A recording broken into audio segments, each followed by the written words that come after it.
stuff, it was suggested that you do the draft and then you decide which players to put in. No? No, that's just stupid. And I think there's no way that you can go onto the Summoner's Rift and then find out who you're playing as, because you have to obviously prepare.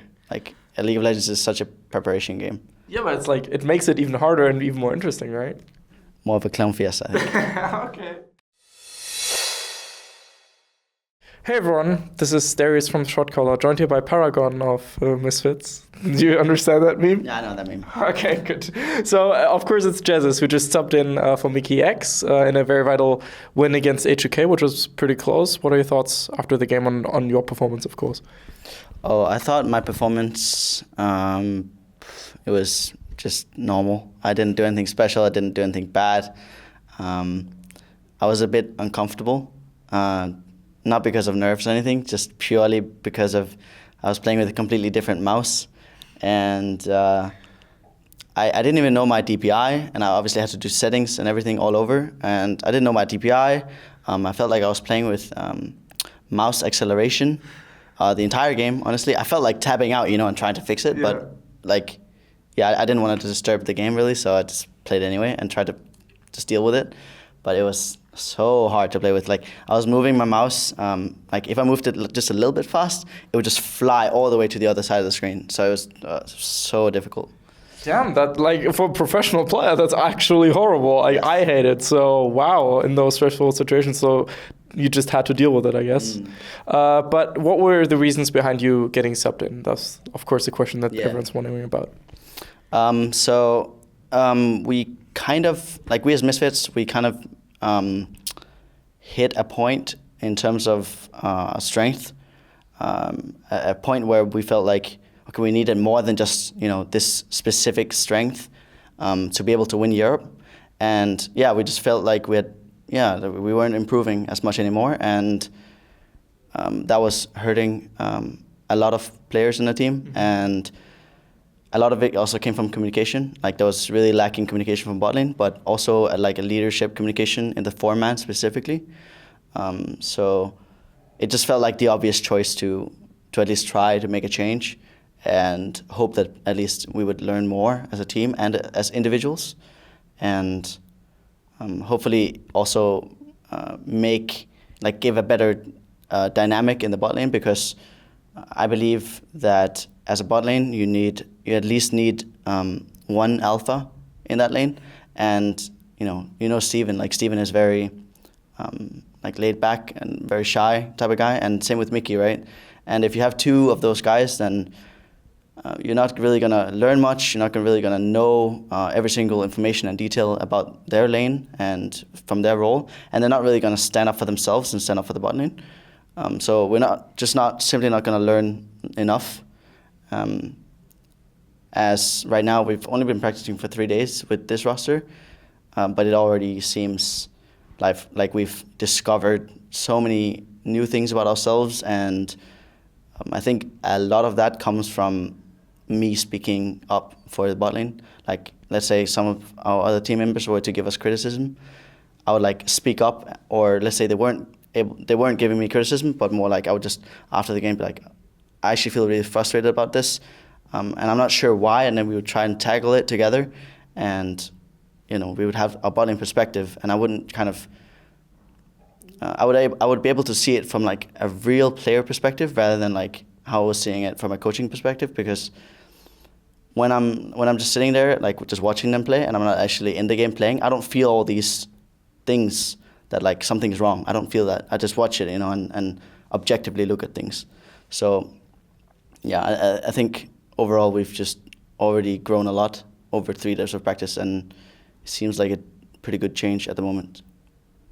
So, okay, speaking up was an issue for the team in communication. I would assume that playing skill, just straight up performance wasn't an issue, because Mickey was still hailed as one of the best supports in the league. So I mean, it's was difficult to understand from the outside perspective. So thank you very much for clarifying that. Also, thank you for already answering the question I had in my head about how scrims were going and stuff. So you said how it's important to have an alpha, at least one alpha in the bot lane. I'm just wondering, even though I'm not sure whether you want to talk about it in depth, because of course you're with the new team and you're happy with that, but was that an issue previously at Fnatic, for example, having 2 alphas in the bot lane and clashing and stuff like that? I think there were a lot deeper issues than that. I don't think. I think we just kind of had 5 alphas in a way. Like it was just really no. I wouldn't even say that, but at the same time, I would say that. But I think the issues just came from, we didn't really have like a common goal. We all just kind of, or at least like it ended up becoming like people just kind of cared about themselves. And yeah, I don't think the issue was necessarily like too many alphas or too many betas, but it's just more, just problems. Okay. So last week, was it last week? I believe so. 2 weeks ago, I spoke with Youngbuck, and he described Misfits as a team that always perfectly mimics essentially the top tier team in Europe. Last year Misfits was mimicking G2, and this year he felt like you guys were mimicking Fnatic in a lot of ways. What would be your response to that? I mean, I can't speak for Misfits last split, sorry. But I think, at least like from my perspective, when I was on Fnatic last year, they obviously had such a different roster. I mean, like playing against them felt a lot more different than watching them now, for example. Just because, they all had, it felt like there were so many personalities, so many different views on the game back then, like PoE and Ignar and just, Nuba, etc. Everyone on the team, just so many personalities in a way and with different views. And now I think, at least this split, if you're saying that we are copying Fnatic, I would say we're copying. I don't know if we're copying. I don't even know if we're copying anything. I don't think we look at any team and we're like, at least so far we haven't really looked at any team and be like, we want to do what they're doing, or we want to be them, or what they're doing is actually pretty cool. Like, I don't think we've felt that as much yet. I think if anything, we're taking things from Korea, specifically Griffin. But yeah, I don't think at the moment, from my perspective at least, that we've been copying anyone. The irony with that is that Youngbuck himself also said that they copied some things from Griffin, so maybe that's where those things come from. So was it previously maybe an issue that when issues arise, the bot lane players at Misfits specifically internalized issues and rather not spoke about them, and now you are essentially an outlet when things need to be said and talked about? I don't think that it's necessarily that people that were holding it in. I think they just needed maybe another point of view on the player role specifically. Like I said, I couldn't see all these things that was wrong from a coaching perspective, honestly. And yeah, at least from my perspective now, I've been able to see a bunch of things that, or at least we as a team now have discovered after I've come on board as a player. Okay. So you mentioned how the team had essentially plateaued almost in a way, and you guys needed another stepping stone to reach the top, win Europe. Are you going to continue to be that stone, that additional advantage, or should we expect Mickey X to come back in next week, or is it just going to be from week to week depending on scrim performance, stuff like that? It's not about scrim performance at all. Okay. I think if it was about scrim performance, I would probably not be playing at all. But I think, at least for now, it's going to be me. Mm-hmm. And from my perspective, I would obviously love to have Mickey be able to bring what I see that I'm bringing in-game and also from a player perspective out of the game. But realistically, that's just not how it is right now. And like I said, I hope that it happens. And I also hope that he's going to be good enough for playoffs, worlds, whatever. So I can kind of help Hussein, on the sideline a little bit. He's struggling. He's getting old, so. Yeah, the best coaching stuff in the West meme is kind of shaky right now. Meme? Excuse me. Did I see a meme? I said idea. Oh, okay. No, but I don't think I think in the end, coaching staff's skill is determined by the end result, surely. I mean, to an extent, right? But I think these individual losses or whatever, or wins, they don't have anything to do with coaching staff. So it's just like the overall performance that matters at the end of the day, which is though an accumulation of individual games. Yeah, like team's growth, I think, really shows coach skill. But of course, there's exceptions, right? Like maybe there's a team that grows like crazy, and the coach is just useless, but the players are just the pure reason for growth, right?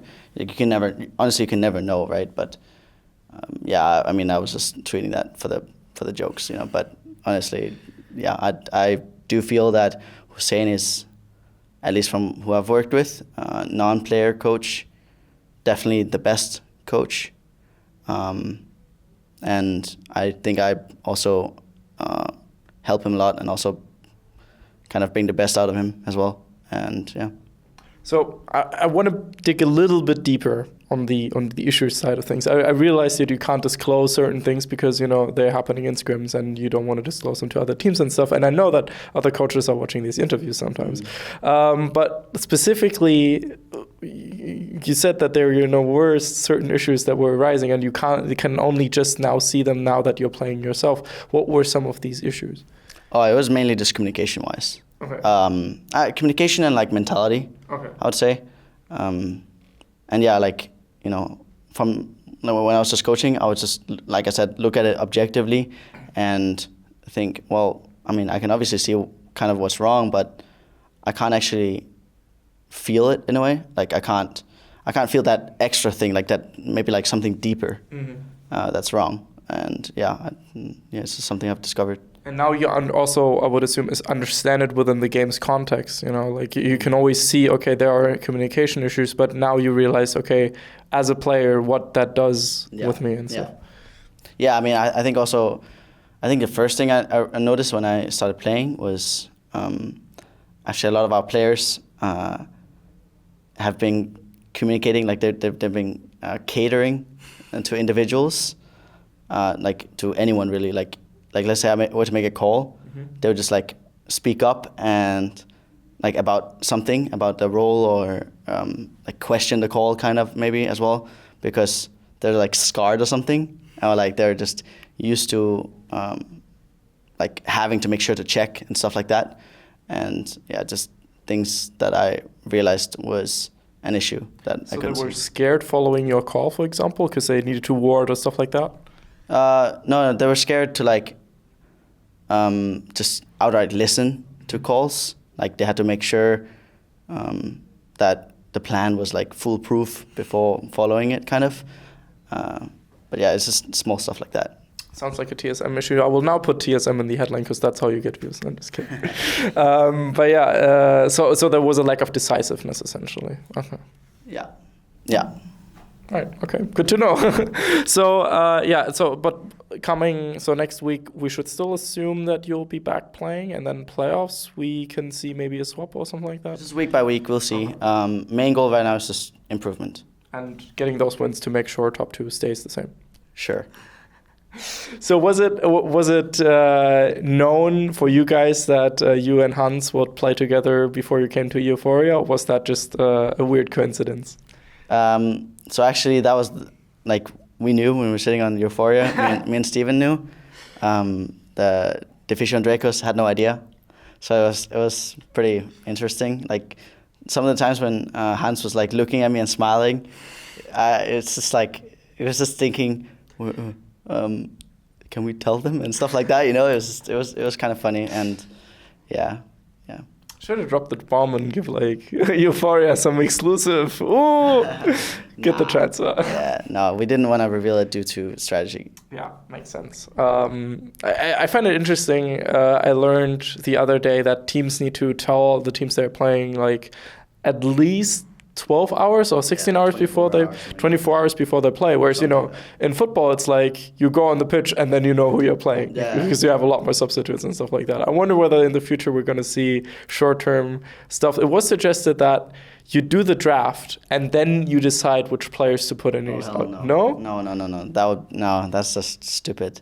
And I think there's no way that you can go onto the Summoner's Rift and then find out who you're playing against, because you have to obviously prepare.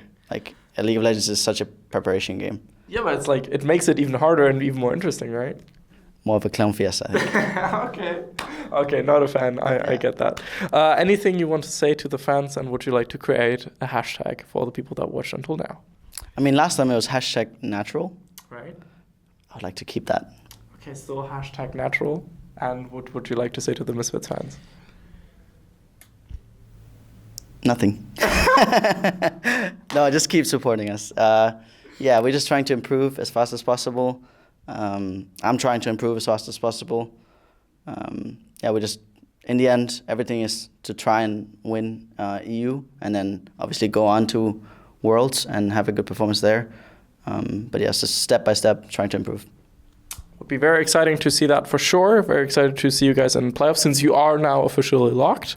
Good job not losing to H2K. Maybe the H216 meme will become a thing. Maybe not. We'll see. Yeah. But thank you very much for your time. This was Jesiz. Put in #natural in the comments. You know the drill. And Darius from the Shotcaller. Hope you had a good day. See you then. Bye-bye. Hey everyone, this is Darius from the Shotcaller, and I hope you just enjoyed that video. This is a generic end card, of course, so make sure to click here for a different interview, or here for a different interview, or about here to subscribe to the Shotcaller. We very much appreciate your support, and see you guys next time. Bye bye.